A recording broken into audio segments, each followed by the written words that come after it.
तू गुजरात और कराची से लोगों को बुला करके अगर सीरत का जलसा कराए और तू उसमें एक आदमी को कराची से बुलवाया जा रहा है तो तूने उसको 20,000 की टिकट भी दी और इश्तिहार पे भी जलसे पे खर्च हुआ, फिर लंगर भी पका, खाना भी तूने खिलाया, ना तुझे कोई बेवा याद आई, ना तुझे कोई मिस्कीन याद आया, ना तुझे कोई गरीब याद आया। हालांकि कहना चाहिए था ना, ये जो लाख रुपया लग रहा है किसी बेवा की खिदमत कर देनी चाहिए, यतीम को दे देना चाहिए। दर्द के साथ बात कर। सवाल मेरा ये है कि वही काम जो सीरत के जलसे में होते हैं, पहले तिलावत होती है, फिर नात होती है, फिर किसी आलिम का बयान होता है, वही काम सिर्फ नाम बदल के किया जाए, ईद मिलादुन नबी नाम रखा जाए। अजीज भाइयों, कुरान मजीद फुरकान हमीद ने इरशाद फरमाया, कुल बिफदलिल्लाह, ए महबूब आप फरमा दें जब अल्लाह का फजल मिले, व बिरहमतिही और उसकी रहमत मिले, फबिज़ालिका फलयफ़रहू, तो इन्हें चाहिए कि खुशी का इजहार करें। सूरह यूनुस की आयत नंबर 58 है। जब अल्लाह का फजल और उसकी रहमत मिले तो खुशी का इजहार करो, खुशी का। इस्लाम मुसर्रतों का दीन है, खुशियों का दीन है। नबी पाक सैयद आलम सल्लल्लाहु ताला अलैहि वसल्लम की मुस्कुराहट के अंदर वो हुस्न था कि कायनात सारी हुजूर की मुस्कुराहट की वजह से ही मुस्कुरा रही है। हज़रत जरीर इब्न अब्दुल्ला रदी अल्लाह ताला अन्हु हुजूर के सहाबी हैं, वो फरमाते हैं कि जब हुजूर मदीना तय्यबा तशरीफ़ लाए तो मैं मुलाकात के लिए हाजिर हुआ। पहले दिन मैं हुजूर से मिला तो नबी पाक मुस्कुरा रहे थे। फिर 10 साल मैं हुजूर को देखता रहा। और हुजूर के विसाल से चंद दिन पहले मेरी जो आखिरी मुलाकात हुई तो उसमें भी मैंने अपने नबी को मुस्कुराते ही देखा है। और फाज़िल बरेलवी रहमतुल्लाह ताला अलैह ने तो इस तखय्युल का और रंग में लिया है। वो कहते हैं हुजूर के मुस्कुराने से ही दुनिया मुस्कुराती है। फरमाते हैं जिसकी तस्की से रोते हुए हंस पड़े। जब हुजूर हल्का सा मुस्कुराते थे तो रोने वालों के दिल भी ठंडे हो जाया करते, गमज़दा लोग मुस्कुराते थे। हुजूर की खुशियां तकसीम करती थी। नबी पाक सल्लल्लाहु अलैहि वसल्लम का मुस्कुराना उम्मत के दिलों को ठंडा करता था। फरमाया जिसकी तस्की से रोते हुए हंस पड़े उस तबस्सुम की आदत पे लाखों सलाम। और फरमाया ये नहीं था कि हुजूर बड़े तकल्लुफ से मुस्कुराते थे, हुजूर की तो आदत थी, उस तबस्सुम की आदत पे लाखों सलाम, मुस्कुराते रहना, खुशी का इज़हार। इस्लाम बहुत सारी चीज़ों का इंसान को पाबंद करता है, हुदूद व कुयूद में रहने का हुक्म देता है। सहाबा किराम अलैहिम रिदवान के यहाँ शादी के मौके पर बारात लेकर के जाने का कोई रिवाज नहीं था। हज़रत अब्दुर्रहमान इब्न औफ रदी अल्लाह ताला अन्हु जैसे मालदार लोग भी शादी करते हैं तो नबी पाक के बगैर भी बारात चली जाती है। कोई कॉन्सेप्ट नहीं इस तरह का कि ढेरों बारात लेके जाई जाए। हज़रत अब्दुर्रहमान इब्न औफ कहते हैं मैं हुजूर की बारगाह में आया तो सफ़ेद कपड़े पर पीला जर्द निशान था। हुजूर ने फरमाया क्या हुआ, ये दाग काहे का? अर्ज की हुजूर कल मैंने निकाह किया था। तो महबूब ने जो इरशाद फरमाया उसमें फरमाया बड़ी अच्छी बात है, वलीमा ज़रूर करना, चाहे एक बकरी ही ज़िबा करना। बारात नहीं लेके जाई जाती थी, वलीमे का हुक्म दिया। और बुखारी में नबी पाक ने यह भी फरमाया जब तुम्हें को वलीमे की दावत दे तो जाया करो। अच्छा, अब शादी के मौके पर जो बारात लेके जाई जाती है तो अगरचे हुजूर की सुन्नत नहीं, लेकिन उसे हम हराम नहीं कहते, उसे हम नाजायज नहीं कहते। हम नहीं कहते कि ये तूने गलत किया। अगरचे ले जाना हुजूर से साबित, इस मुरव्वजा अंदाज में साबित नहीं, इस तरह हमारे यहाँ जाते हैं, लेकिन हम फिर भी उसे नाजायज।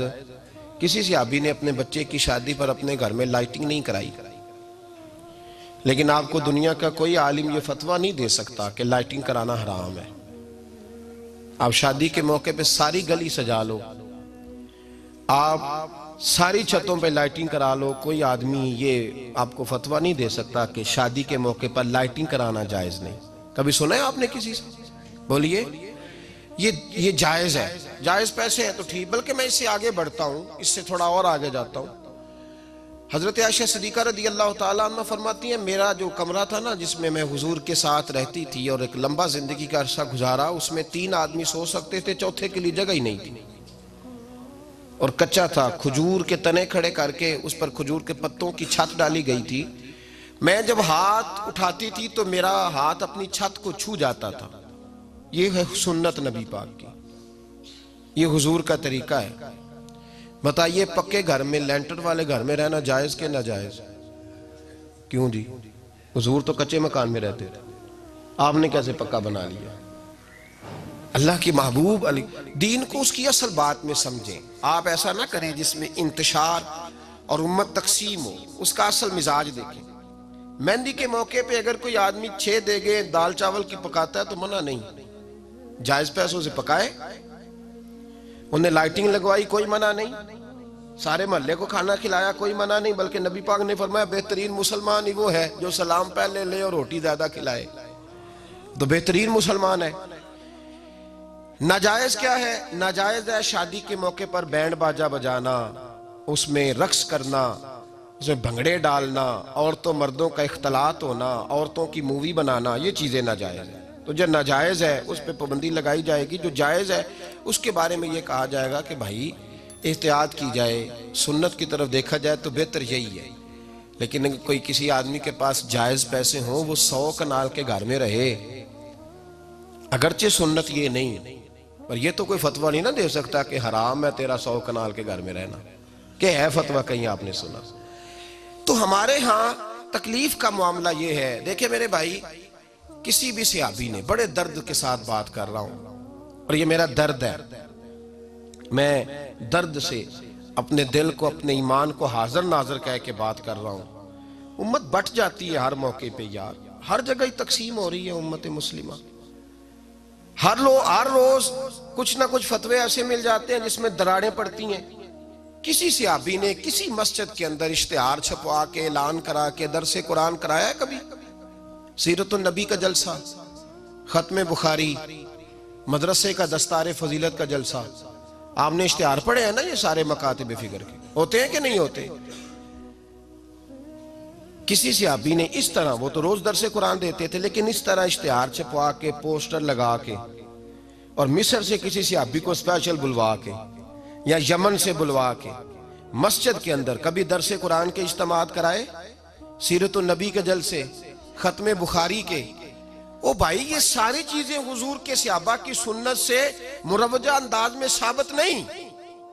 मुझे बता मेरे भाई, मैं दर्द के साथ तुझसे सवाल करता हूं कि सीरतुन नबी के जलसे में तू पेशावर से मौलाना बुलाए, पिंडी से बुलाए, तू गुजरात और कराची से लोगों को बुला करके अगर सीरत का जलसा कराए और तू उसमें एक आदमी को कराची से बुलवाया जा रहा है तो तूने उसको 20,000 की टिकट भी दी और इश्तिहार पे भी जलसे पे खर्च हुआ, फिर लंगर भी पका, खाना भी तूने खिलाया, ना तुझे कोई बेवा याद आई, ना तुझे कोई मिस्कीन याद आया, ना तुझे कोई गरीब याद आया।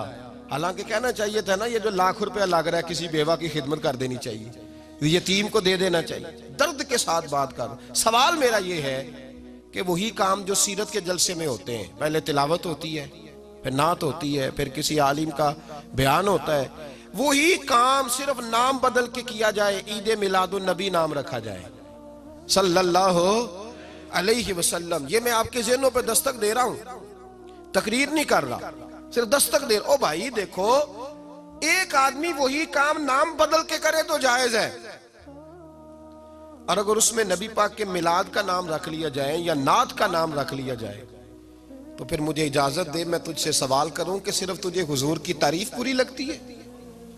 फिर मुझे इजाजत दे कि मैं तुझसे पूछूं कि सिर्फ तुझे नात अच्छी नहीं लगती? फिर मुझे इजाजत दे कि मैं तुझसे पूछूं कि तुझे सिर्फ रसूलुल्लाह के कसीदे अच्छे नहीं लगते? दे मुझे इजाजत कि मैं तुझसे सवाल करूं कि जहां जिक्र रसूल की बात आए वहां तू परेशान क्यों होता है? तुझे पता ही नहीं ये तो वो जिक्र है कि रब फरमाता है तुम बयान करो ना करो, व रफअना लका ज़िक्रक, महबूब मैंने खुद तेरे चर्चे सारी दुनिया में बुलंद फरमा दिए। और नबी पाक ने पूछा हजरत जिब्रील से कि चल जिब्रील तू बता मेरी उम्मत को पता चले रब ने मेरा जिक्र कैसे बुलंद किया है। तो जनाब जिब्रील कहने लगे महबूबा रब फरमाता है मेरे नबी से कह दे जहां जहां तेरे रब का जिक्र होगा वहां वहां तेरा भी जिक्र होता रहेगा। ये तो मोहताज ही नहीं किसी का। इतनी जल्दी लोग बिफरते हैं। अल्लाह फरमाता है कुल बिफदलिल्लाह व बिरहमतिही फबिज़ालिक फलयफ़रहू।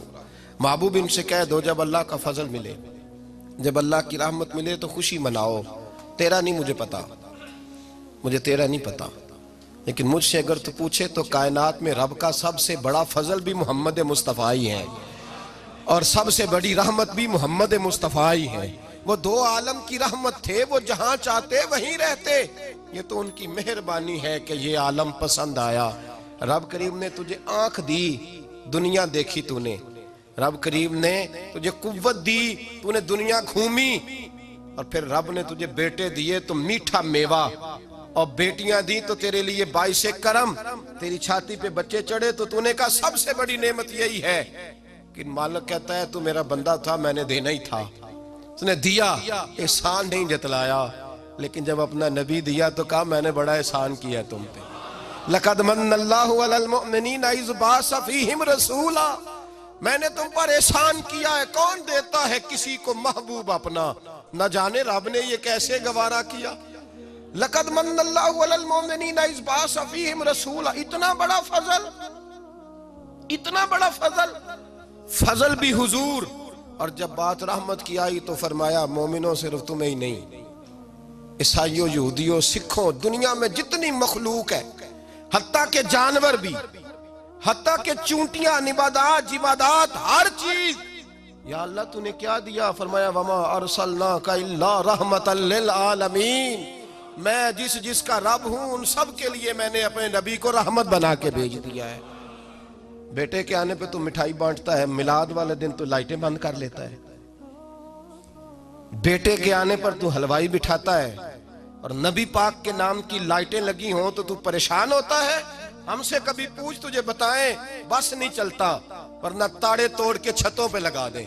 बस नहीं चलता, फरिश्तों को भी कहें आओ हमारे साथ शामिल हो जाओ, आमद मुस्तफ़ा मरहबा मरहबा का नारा लगाना है। हमारा बस नहीं चलता, वरना दुनिया की सारी नेमतें बिछा दें और लोगों को बतलाएं कि असल तो खुशी मनाने का दिन ही आज है जब अल्लाह ने हमें अपना प्यारा रसूल अता फरमाया है। और हमारे इमाम, तू कहता है मिलाद ना कर, हमारे इमाम ने तो कहा हशर तक डालेंगे हम, हशर तक। ये 2-4 दिन का तो प्रोग्राम ही नहीं हमारा, हशर तक डालेंगे हम पैदाइशे मौला की धूम, और मिसले फारस नजद के कले गिराते जाएंगे। खाक हो जाए अदुव जल कर मगर हम तो रजा, दम में जब तक दम है जिक्र उनका सुनाते जाएंगे। हमारा तो 1-2 दिन का प्रोग्राम ही नहीं। और फिर सुनो कितनी बड़ी नेमत है। हजरत अब्बास से किसी ने कहा था अल्लाह की सबसे बड़ी नेमत, तो बुखारी उठाना, फरमाने लगे मुहम्मदुन नेमतुल्लाह। बुखारी है बुखारी, फरमाया मुहम्मद अल्लाह की सबसे बड़ी नेमत है, सल्लल्लाहु, ये सबसे बड़ी नेमत है। कुछ कर तो सही ना यार।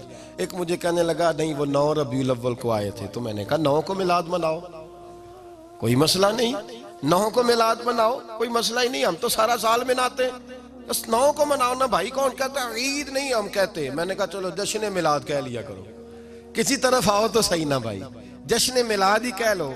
ये कह लो तुमने खुशी मनानी है तो महफिल मिलाद कह लो ना, ईद कहो, ईदे 2 ही है। मैंने कहा नहीं वो भी तेरी गलती है, मेरे नबी ने कहा हर जुमा मेरी उम्मत की ईद है।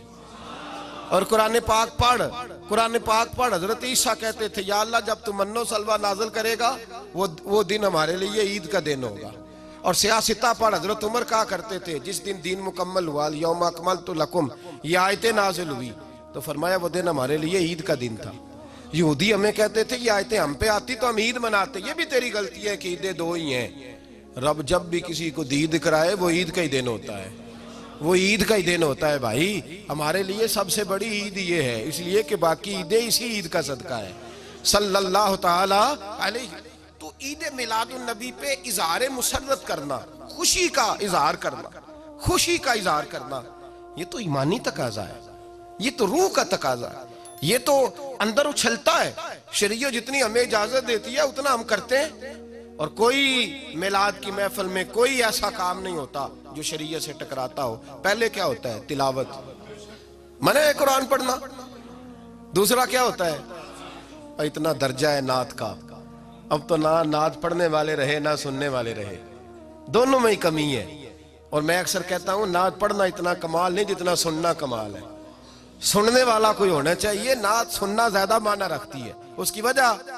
उसकी वजह यह है कि नात पढ़ना सहाबा की सुन्नत है और सुनना मोहम्मद मुस्तफा की सुन्नत है। और सुनने वाले का दर्जा, हाँ तेरा दर्जा ज्यादा है अगर तू समझे तो। और इतना बड़ा दर्जा कि हजरत एहसान बिन साबित नात पढ़े तो नबी पाक अपनी चादर मिंबर पे बिछाए और वो मैं नीचे ना पढ़, इधर मेरे मिंबर पे बैठ के पढ़। ये कोई मामूली बात है? रसूलुल्लाह की नात सुनना। बलगल उलाबे कमाल ही कशफत दुजाबे जमाल ही हसनत जमीयो। शेख सादी कहते हैं 3 फिक्रे लिखे तो चौथा होता ही नहीं था। मैं सो गया, बड़ा परेशान था कि चौथा फिक्रा नहीं बन रहा। बलगल उलाबे कमाल ही कशफत दुजाबे हसनत जमीयो। चौथा लिखा नहीं जाता था। नींद आ गई, मेरी आंख लगी तो महबूब का दीदार हुआ। हुजूर ने फरमाया परेशान पड़े हो? मैंने कहा महबूबा 3 लिखे हैं, चौथा बन ही नहीं रहा। तो हुजूर ने फरमाया चल सुना ना मुझे। ये छोटा नात पढ़ना कोई छोटा काम है? ये तो हमने खाता ही गलत लोगों को दे दिया है। वो तो इस काबिल ही नहीं थे कि नात सुनी जाती। बलगल उलाबे, शेख सादी कहते हैं मैं सुनाने लगा और मुस्तफा सुनने लगे। बलगल उलाबे कमाल ही कशफत दुजाबे जमाल ही हसनत जमीयो खिसाल ही। तो हुजूर ने फरमाया चल सादी कह दे सल्लू अलैहि वालैहि, कह दे सल्लू अलैहि वालैहि। फरमाते मैं कहता जाता था और मुस्तफा मुस्कुराते जाते थे। कुछ छोटा दर्जा है नात? नात तो ईमान है, नात तो ताकत है, नात तो तेरी रूह को बेदार करती है। पर शर्त है नात हो, शर्त है, शर्त ये तकाजा है मैं नात हो। वो ना हो कि नात पढ़े ना। मेरे हज़रत साहब फरमाते नात का मकसद है जब बंदा नात पढ़े तो उसका दिल नबी पाक के गुम्बद की तरफ जाए। जब नात सुने तो उसकी तवज्जो रसूल पाक की जानिब जाए। ये ना हो कि नात सुने तो तवज्जो गाने की जानिब जाए। ये ना हो कि नात हो रही हो तो लोग कहें, मेरे कान में लोग कह देते, आप यकीन करें महफिल में बैठे लोग कहते फलाने गाने की तर्ज पे लांदा जी, तो किधर गया ध्यान उसका? तो ये नात तूने पढ़ी है, नात सुनी नहीं आज तक। अगर नात पढ़नी हो तो अल्लामा इकबाल की लिखी हुई पढ़ा कर। अगर नात पढ़नी हो तो शेख सादी की लिखी पढ़ा कर। अगर नात पढ़नी हो तो हजरत एहसान बिन साबित की लिखी पढ़ा कर। और अगर तेरा दिल करे कि नात भी हो, जज्बात भी हो, हुस्न भी हो, इल्म भी हो, अमल भी हो, कुरान भी हो, हदीस भी हो, तो फिर इमाम मोहम्मद रजा फाजिल बरेलवी की पढ़ा कर, फिर आला हजरत की पढ़ा कर। तुझे पता चले चमक तुझसे पाते हैं सब पाने वाले, मेरा दिल भी चमका दे चमकाने वाले। आला हजरत कहने लगे या रसूलल्लाह मेरी सिफारिश ना करो, डर लगता है, डर लगता है, क़यामत की रात बड़ी गहरी है, सिफारिश ना करो। इस तरह करो मेरा बाजू पकड़ो और जन्नत तक पहुंचा के आओ। मेरा बाजू पकड़ो और जन्नत तक। कहते मैं मुजरिम हूं वाका, मुझे साथ ले लो। सोनिया ना डर लगता है। वो बच्चा कहता मैंने नहीं बाहर जाना, अंधेरी रात है, अब्बा जी नाल चलो। तो बिला मिसाल बिला तशबीह सिर्फ समझाने के लिए, किसी कोई बड़ा साथ हो तो डर नहीं लगता। तो ये नात है ना, चमक तुझसे पाते हैं सब पाने वाले, मेरा दिल भी चमका दे चमकाने वाले। कहते हैं या रसूलल्लाह महशर की रात बड़ी गहरी है, मैं मुजरिम हूं आका, मुझे साथ ले लो कि रस्ते में हैं जा बजा थाने वाले। सोनिया जुर्म करके आया हूं और पकड़ा ना जाऊं कहीं, मेहरबानी कर मुझे पर्दों में छुपा ले, मुझे मुदस्सर और मुजम्मल की चादर के नीचे कर ले, मैं मुजरिम हूं आका, मुझे साथ ले लो कि रस्ते में हैं जा बजा थाने वाले। और फिर तड़प उठे, कहने लगे कोई ये ना समझे वो चले गए, तू जिंदा है वल्ला, तू जिंदा है वल्ला, मेरी चश्मे आलम से छुप जाने वाले, मेरी चश्मे आलम से छुप जाने। तो भाई नात हो, नात जो उसका मेयार हो, उस मेयार की नात। ये कोई तरीका नहीं कि 2 बंदे दाफ लेके आ गए, 4 उसके साथ नात खां साहब आए, नमाज घर पढ़ाए, घर जाके दोबारा पढ़ेंगे। और मैं बात अभी अर्ज करूंगा, मुझे ये मजमून मुकम्मल करने दे, फिर तकाज़ों पे आता हूँ। महफिल मिलाद तो रसूलुल्लाह के आने का शुक्र है, कुल बिफज़लिल्लाहि व बिरहमतिही फबिज़ालिका फलयफ़रहू। महबूब कह दे जब फजल मिले, रहमत मिले तो फिर इन्हें चाहिए कि खुशी बनाए। महफिल मिलाद, और भाई ये ना कहा करके ये पैसे गरीब को दे, मिस्कीन को दे। महफिल मिलाद में बात गरीब की होती है। हम बताते हैं कि ये वो दिन है जिस दिन आके मेरे नबी ने बेवा की बात की है, गरीब मिस्कीन लाचार गरीब की बात की। ये महफिल मिलाद गरीबों के जलसे का नाम है। आला हज़रत फरमाते हैं हम गरीबों के आका पे बेहद दुरूद, हम फकीरों की सरवत पे लाखों सलाम। ये मिलाद गरीबों, मिस्कीनों, यतीमों, बेवाओं के नाम का जलसा है। शिकवा है मुझे उस जलसे से। जलसा तो मिलाद का हो पर सदारत चौधरी कर रहा हो, सदारत मालदार कर रहा हो, वडेरा कर रहा हो, कोई जरूरत नहीं। जलसा मिलाद का हो तो सदारत किसी गरीब को करनी चाहिए, माड़े को करनी चाहिए। वरना जरूरत क्या है? जो हुजूर के मिलाद में आए हैं वो सारे मेहमान खुसूसी है, कोई अर्ज नहीं, कुछ नहीं होने लगा, कोई नहीं खा जाता। छोड़े इस चीज से बाहर आए तो ये तो शुक्र है। और ये तज़किरे, जितने मिलाद के तज़किरे होंगे उतनी गरीबों की बात होगी, उतनी इस्लाम की रूह की बात होगी, बेवा की बात होगी।